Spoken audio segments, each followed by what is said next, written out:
All right, welcome back to Wooden Sticks, your favorite hockey podcast here on the Talk North Podcast Network. As always, we are recording today from the Aquarius Home Services studio, and it's the most wonderful time of the year for all of us that love the game of hockey as we get set now this week to finalize the teams that qualify with all these cool section finals for the tournament for next week, the state tournament 2025 edition on the boys' side in St. Paul. It's a rite of spring for all of us in the cornfields here in Minnesota. And really, it starts the most wonderful, maybe 2 months of time to be a hockey fan. You get paid on so many levels with obviously the tournament starting it out. And then college hockey starts with their conference tournaments. So they qualify teams for the NCAA. And then we start all the great matchups leading into the pairwise and the NCAA. And of course, as my travels take me this week to Utah and to Colorado, it is crunch time in the National Hockey League where points matter more, games take on a little bit more of a nasty feel, and teams start to see their dreams of chasing the cup either continue or fold up. And we're seeing some big-time teams in the East like the Boston Bruins and the New York Rangers, who were some of the real darlings of the pundits throughout North America before the season, especially the Rangers. I think they were the betting favorite in Las Vegas before the year started, and they might be selling out here. The trade deadline is on March 7th. So our guest today is Pat Micheletti, and he's a five-tool player. He can cover a lot of ground. You hear him on KFan here locally with Paul Allen and Dan Barrero and some of those guys on one of our local radio stations. You also see him and hear him every weekend covering college hockey, specifically with the Minnesota Golden Gophers. He'll be at Penn State this weekend to cover a huge series for the Nittany Lions as Minnesota tries to continue their march at a 1 seed for the NCAA tournament. But we're going to talk about not only college hockey, we're going to talk a little bit about the Four Nations and how well some of the players that were representing the Minnesota Wild fared in both Boston and Montreal in that unbelievable tournament. We'll also flash back to when young Pat Micheletti was playing up at Hibbing.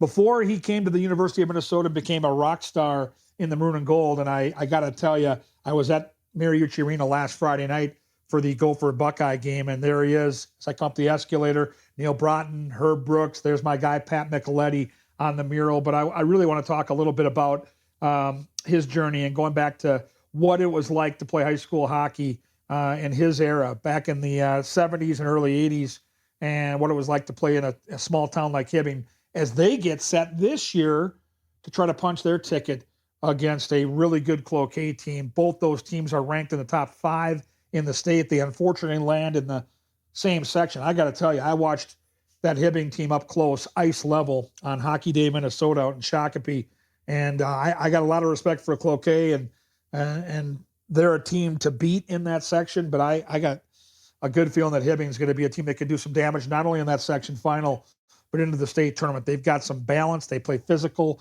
They play fast, and they gave Eden Prairie one hell of a game on Hockey Day, and Eden Prairie was a top 10 or 12 team in AA. So the quality is there, and so we'll get mixed thoughts on that as well. It's going to be a really fun hockey conversation. We'll take you through all different levels as we get set to celebrate here in the next 5-6 weeks, and really looking forward to hearing from Pat. He's got such passion and enthusiasm for hockey. So that'll be the main course today on Wooden Sticks. Got to thank my friends at Onyx Maps. They are tremendous. We've told you about Onyx Hunt. Now let me tell you about Onyx Fish. Ice fishing is here, and it's time to hit the frozen water with Onyx Fish. The Fish app is the most comprehensive fishing tool for increasing your confidence on ice. Use Onyx Fish to find new places to fish and sort lakes by species, abundance, trophy, and keeper potentials.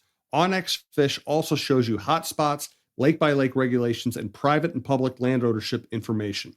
For a limited time, download Onyx Fish for free in Minnesota and Wisconsin, or go to onyxmaps.com/fish to get more information on the app that is changing the game on ice.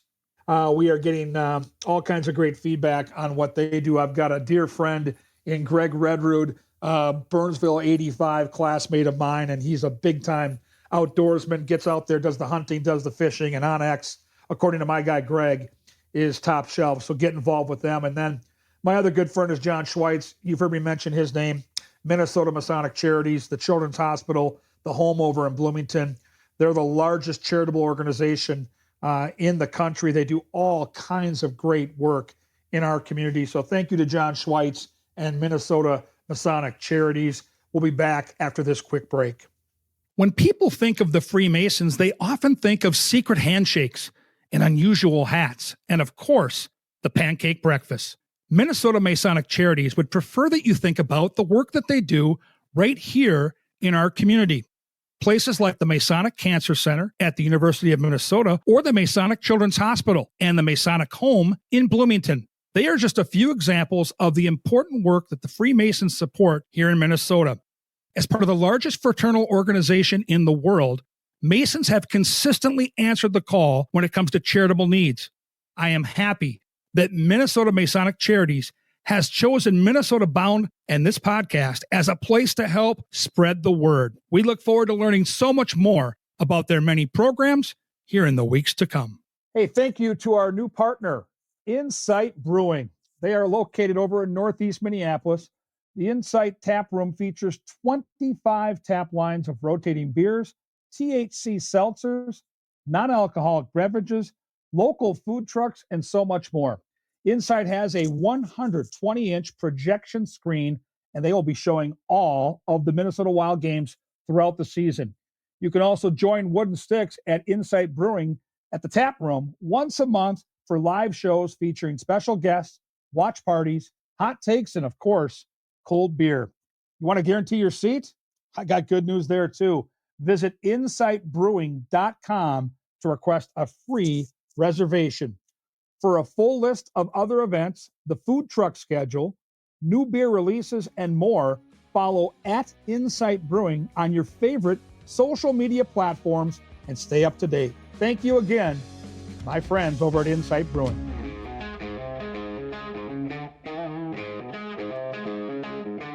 All right, welcome back to Wooden Sticks. We are recording live today from the Aquarius Home Services studio, and it was just going to be a day of fun, hockey chatter, and it's great to catch up with one of my dear friends in the business. He is the great Pat Micheletti. Mick Tockett, for all of us that love the game, it's the most wonderful time of the year. And there's no one that I enjoy talking hockey with more than you, KG. Let's have some fun. Yeah, let's hope these next couple of weeks, starting with the state tournament, leading into the NCAA hockey playoffs, leading into the NHL playoffs, are half as much fun as the Four Nations face-off. I'm not going to dive deep into it because now we're 6, 8, 10 days in the rearview mirror as people pick up this show. But Mick, I had a chance to listen to you talk with Paul Allen on The Fan earlier this week. It was just so good for the game to see it played at that level with so much passion. It really, KG, for me, I just hope that we can use this as a springboard, because I think, for the hardcores like yourself and me and all the great hockey fans in Minnesota, we knew it was going to be great, right? But we brought so many new fans into the game, and I just hope we can continue to market our great talent throughout the world and get more people involved and continue to grow this game. And from a selfish perspective, we go into the tournament hoping that the Wild players can look like they belong. And they not only did that, and we'll start with the Swedes and work our way to the two American kids, but I mean, all these 5 players had really good tournaments. And I was just so proud watching those guys play, knowing what great people they are, how much they care. And they fit. Like all 5 guys, like right now, are 5 of the best. And that's really good news for Wild fans. Not only did they fit, they led their teams. Eck was a complete monster. You saw Gustafson in game 1. And then Brodin is Brodin. So and they were all great. And then you get to Team USA, and I don't even need to go there, right? I mean, both Boldy and Faber were terrific. I mean, beyond terrific. And when Brock Faber shuts down what he shut down and was their guy, along with Jacob Slavin, by the way. But it was just, it's a tip of the hat to the Minnesota Wild organization. And how can this affect Brock Faber? Because I look at the production that you put on the table as a hockey player, and at some point the light bulb probably goes on in a young player's career. And we've seen Boldy have different Yep. levels. He hit the stage, at least at the National Hockey League level, put that bar pretty high, scored that game-winning goal in Boston, just outside his hometown. And he's been a go-to player, but I always feel like when I watch Matt, Mick, that there's another level to get to. And I think we saw a little taste of that at the Four Nations. I'm going to take you back to my career a little bit, and maybe this will make sense to you. Okay. And how that you talk about that next level. When I came into the University of Minnesota, I was in awe of being there. Two, secondly, being afraid of not living up to the expectation of the M. And three, saying there is no way I'm going to be able to play with the Scott Bukestad, Butsy Ericksons. I mean, these guys are freaking fantastic, right? And then all of a sudden they leave. And then you get put in the spotlight of having to be the guy when you don't really know how to be that guy and what that means and can you do it?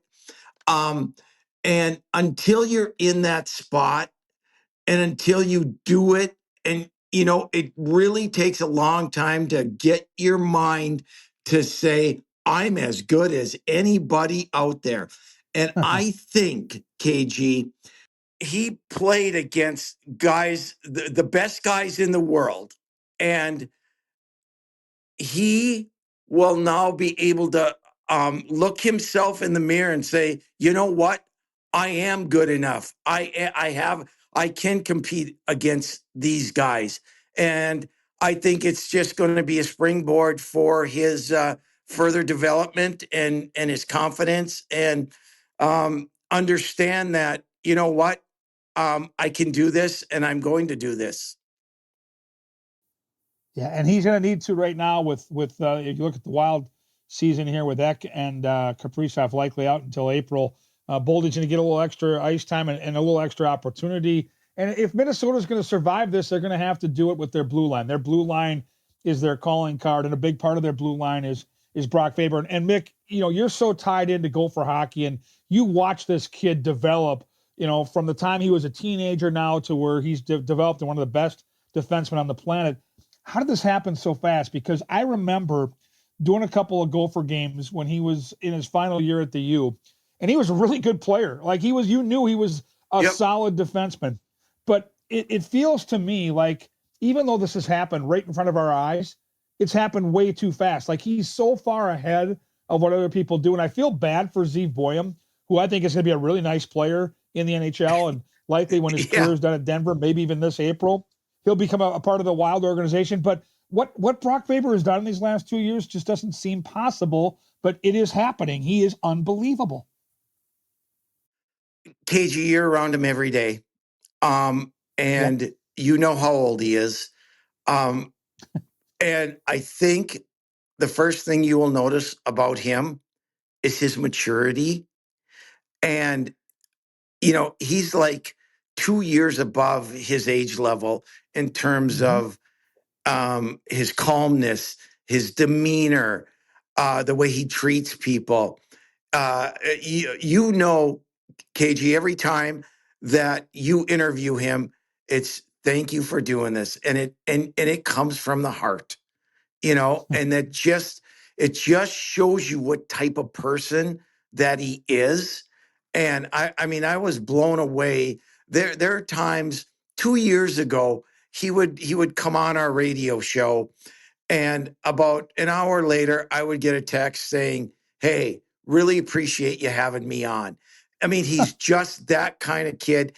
And I knew right there that, oh my, this is the kid that he just gets it.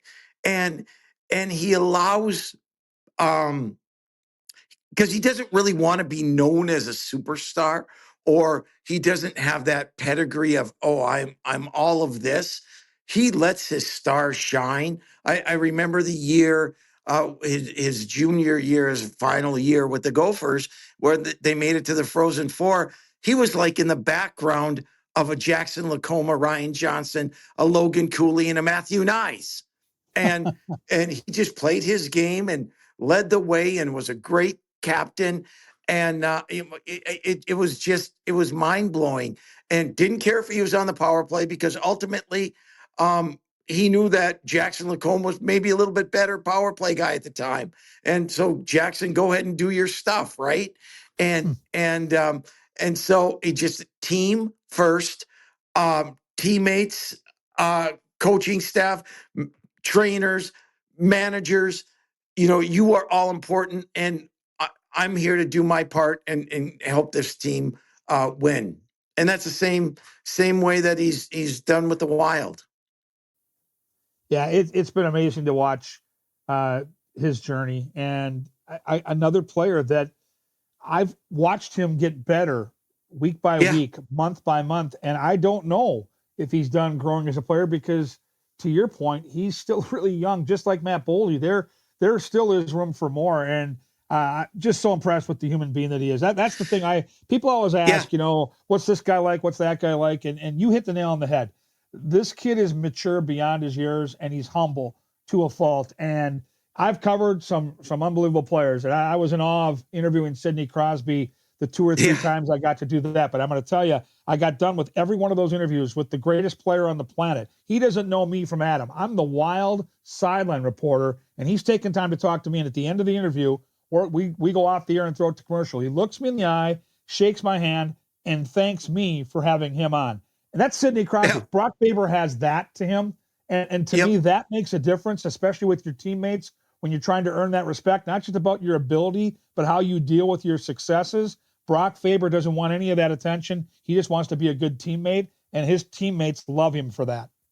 Yeah, and the sad thing is, KG, is I don't know if he'll ever win a Norris, because, and I say because, and maybe it'll change in 2 to 3 years, where he's going to say, okay, I'm going to really start to be an offensive player, and get 80 points or 70 points or whatever. I don't think he cares about that. I think he has the ability to eventually do that.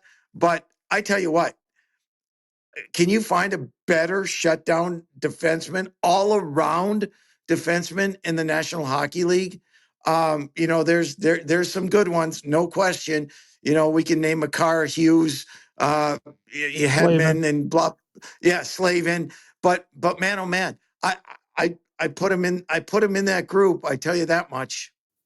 And he won't cheat the game to get the points that he needs to win an award like that. And that's totally cool. Exactly. Because exactly. To your point, he's physically strong. Like, he's a big, rugged, strong defenseman. And so he has that side of the game that a lot of those players, and I'll use Cale Makar, maybe he's the best on the planet. You can make that case. But he doesn't have the bulldog strength in the corners of a Brock Faber. So Brock has a different element to his game. He may never put up 50, 60, 70 points, but he'll be a bigger asset to his team because of the two-way direction he plays and the physical part of his game that he brings to the table. Yeah, and think about this, KG. For the number of minutes he plays on a nightly basis in an 82-game season, you want to talk about durability. How many games? He hasn't missed many this year, right? You probably have the number. I don't. think a couple. It's amazing because of the punishment he takes on a nightly basis, blocking shots, all that stuff. Super durable. We made the point on our most recent Wild broadcast. I know fans are getting to this show more on the weekend, but the home game we had earlier in the week against Detroit, some of the young players in this roster, and I'll use Marco Rossi as the guy I'm thinking about.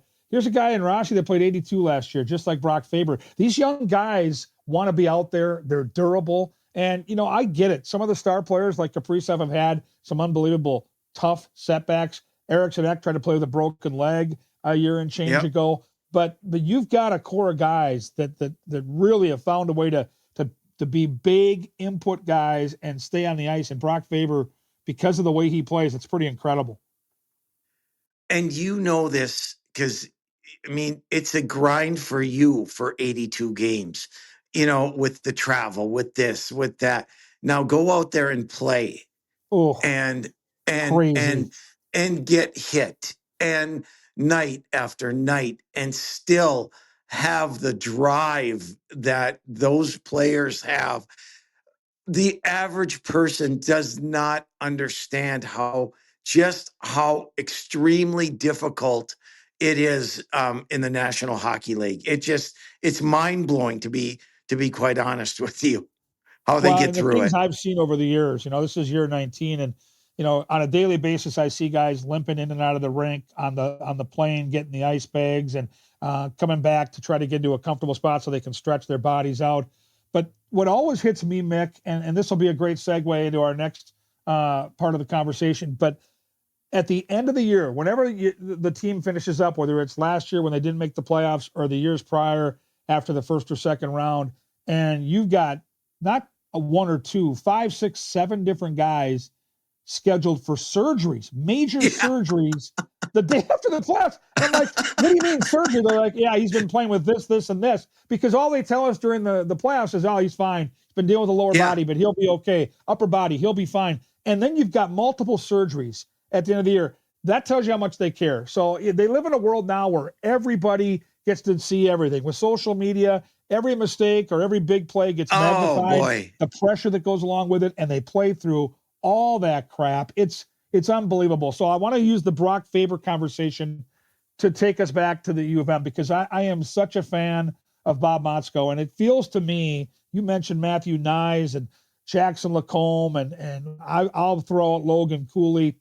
Bob Motzko has done a wonderful job of putting his team in position to win the title. It hasn't happened yet. Maybe it happens this year. But the bottom line is this: if you get Bob Motzko good hockey players that have a chance to go to the next level, he will have them ready to go. These guys are leaving that program, and they are ready to shine on an NHL stage. And I want to give Bob and his coaching staff the proper credit, because that is impressive. Well, they love, players come here because they love to play for them. And the staff, Steve Miller, Yes. Paul Martin, Ben Gordon. They're just really, really good people. Now, for a broadcaster like myself, and yeah, I played there, but to be able to go in their locker room, 10 minutes before a game and just sit down and laugh and have a conversation about things other than hockey. It's just that's the people that they are, and everyone's welcome. And so the players, they recognize that, and they love playing there. And we hope every year that this year could be the year, but how hard it is to win. So but Bob's done a terrific job, and when you're getting close to 11,000 people a night, the excitement is certainly there. So I took in the game last Friday night, the home game against Ohio State, and I'm going to be upfront and I'm going to be honest. It wasn't the greatest college hockey game I've ever witnessed. I'm just going to be honest. Thank you. It was the worst. It was painful to get through 3 periods. There's no question. I played against Steve Rollick in high school. I've coached against Steve Rollick. I've known Steve Rollick for 40 plus years. I've got a ton of respect for Stevie. He loves the game. Yep. He's a great coach, and I get what they're doing. Like, I understand the game plan they had. And I was with Chrissy, and we were talking. She's a big hockey fan. She knows the game. She's watched it all her life. Went to Columbia Heights, was a hockey cheerleader in their heyday when they were going to the state tournament. And she's like, what is going on out here? I'm like, well, it's clear. Ohio State is not going to let this game get away. They're just going to play a 2-1 game and hope for the best. And they shut that thing down. To their credit, there was no room for Minnesota to do anything. And so my question to you is this. I think other coaches are going to see the way Minnesota got frustrated, and they got away with it that night. But I look at Boston College. I attended the Bean Pot 3 or 4 weeks ago, and I was blown away. It was awesome, Mick. And Boston College really caught my eye. I don't know how much you've seen Boston College play, but they were quick. They had skill. They had depth. They had goaltending. I'm like, oh my God, how is this team going to get beat? So I saw the wrong game because I know Minnesota's better than what I saw on Friday night. But as you look at the pairwise rankings right now, they're both right up there with Michigan State in the top three. Who is the team to beat? Well, I tell you what, and you make a good point, because if Minnesota plays a team like Ohio State, those are harder games because there's no room. They don't give you any room. They frustrate you. Minnesota is better when they play a team like a Boston College, when you have skill versus skill. And then you know what? Let the better team win that night, is in my opinion. Minnesota needs to play an open ice type game, because you know the skill that they have. You know the skill that Boston College has. Michigan is right there too, but they get in too many penalty issues and undisciplined. But so I will tell you, and Michigan State, although their goaltender, who I think is phenomenal, has really struggled lately in Trey Augustine. They're another team that likes to get up and down the ice. And so the teams that just try to defend and play a 1-3-1 and trap you and are really, really hard teams to play against. So it really is going to be anybody's tournament. But I love BC. I love Minnesota. I'd like to see both of them in the Frozen Four. Boston U's another team. I mean, Hockey East itself, KG, may get 7 teams in the tournament this year. They're going to get 6 for sure, but there's a chance that they could get 7. So you might want to say the power is out east this year. And for example, the NCHC, they may get 2. They may get 1 or 2 tops, because everyone's on the outside, sitting outside of that top 16 right now. So the East is really good this year. And I see Denver, and it's funny. I see Denver at the 9 spot in the pairwise, and I'm like, listen, let's not fall asleep on the Pioneers. I've seen the movie.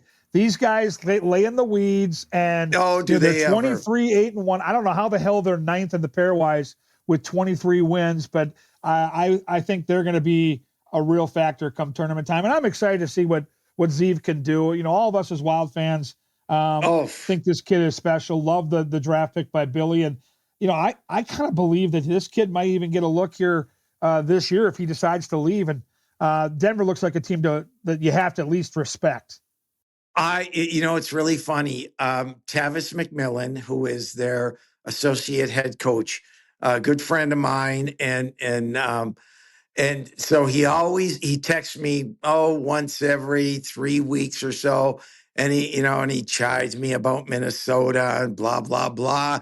And then he'll say, little old Denver is just chugging along, and just, like you just said, KG, laying in the weeds, because David Carl, who is a terrific coach, gets his team prepared for playoff hockey. And we all know the playoffs are far different than the regular season. And so they are going to be another team that, defending national champs, they're going to be right there again come regional time.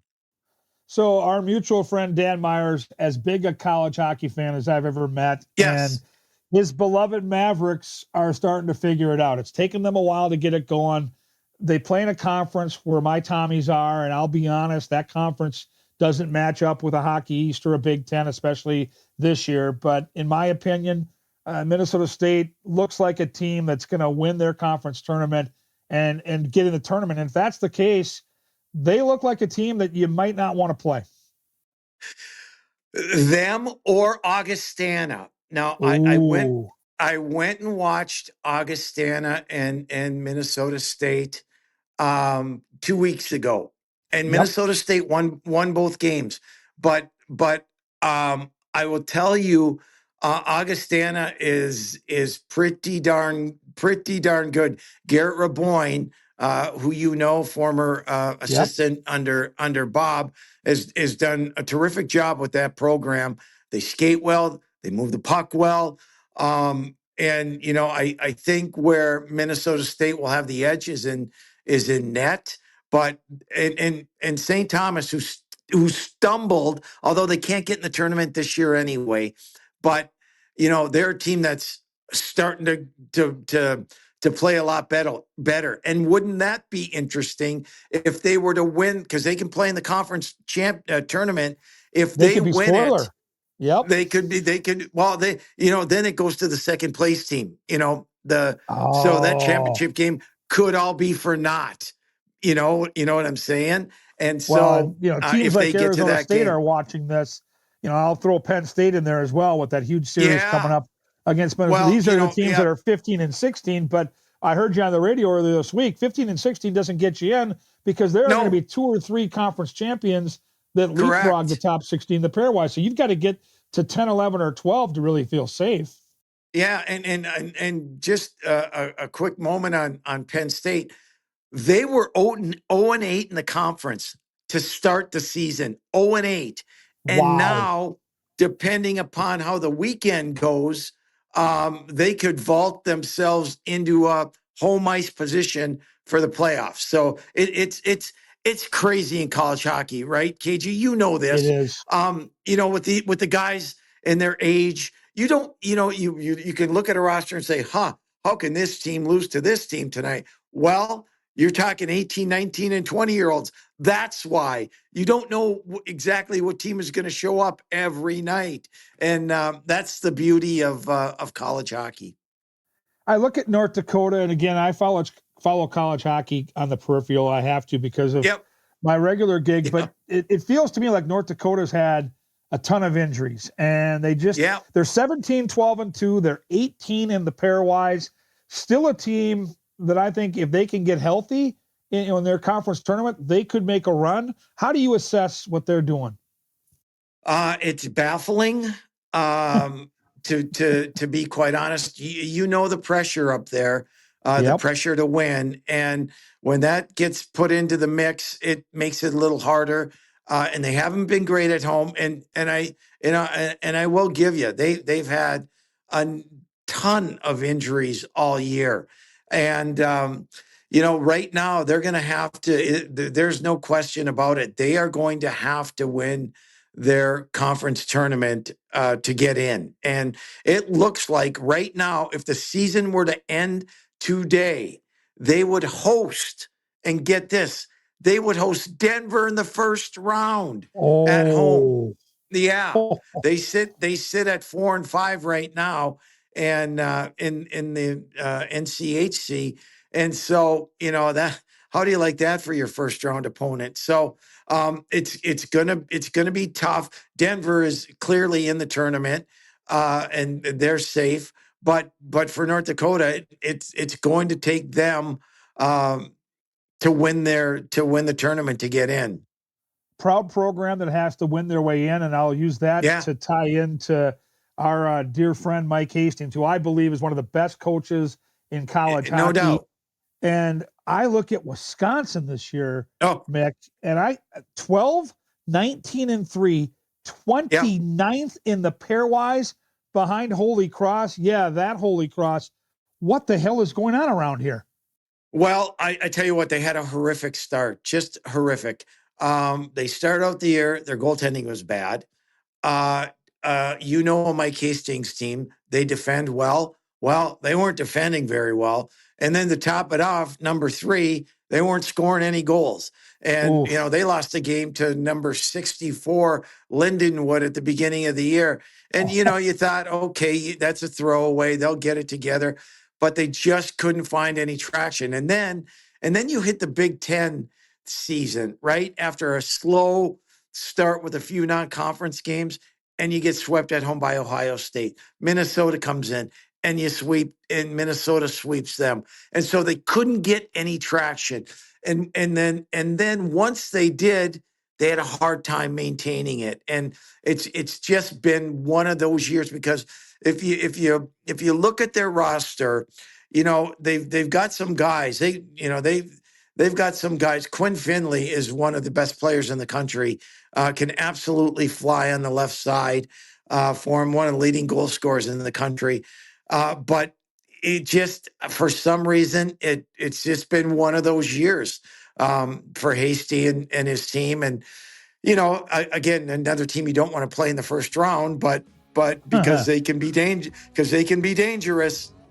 So, No question about it. But it's it's just been one of those seasons for him.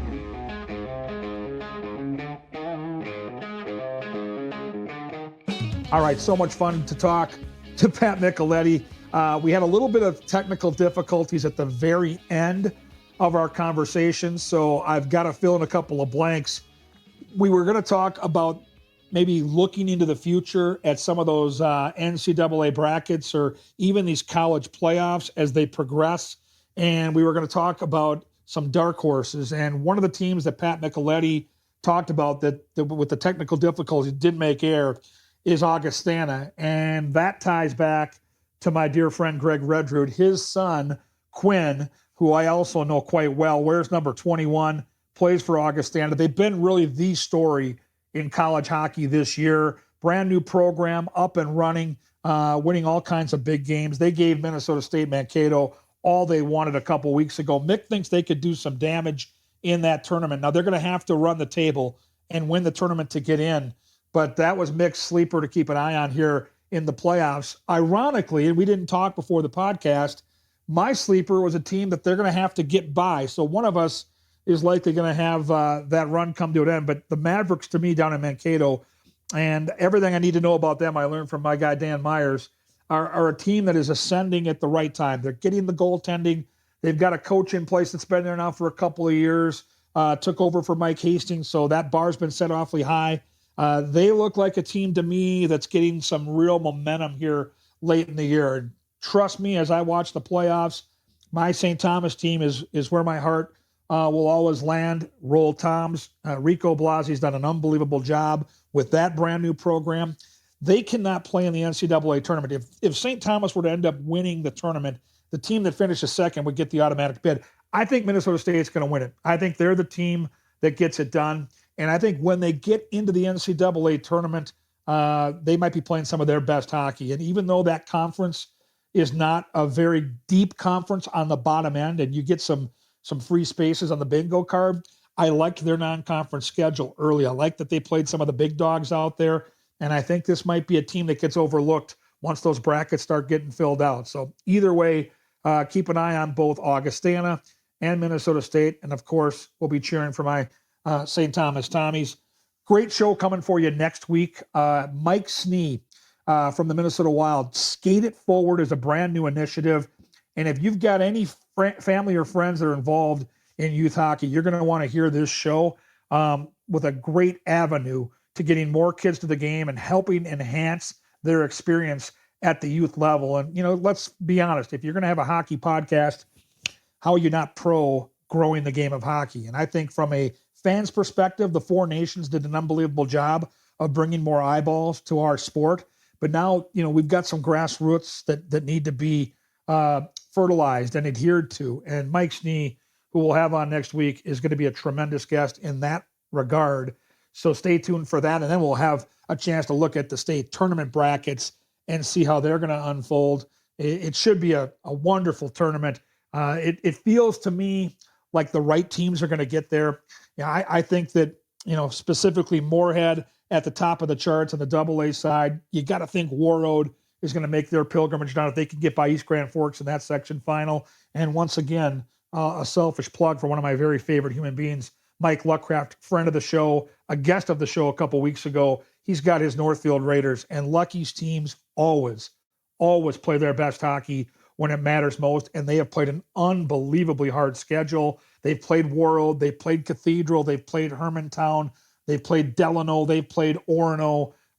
Mike does an awesome job with that program, and I think because they play such a difficult schedule through the regular season, they are ready to roll come section and state tournament time. Keep an eye on the Northfield Raiders. They look like a team to me that could be a real fly in the ointment for some of these blue blood programs, and number 2 on their roster is a defenseman named Ben Geiger. He's a sophomore, and boy, oh boy, the one game I got to watch late in the year down in Northfield at the Pepsi Center, that kid is going to be a player. He already is a player, but think about this. He's only a sophomore, just turned 16 in the last month or so, and he's big. He can skate. He knows how to protect the puck.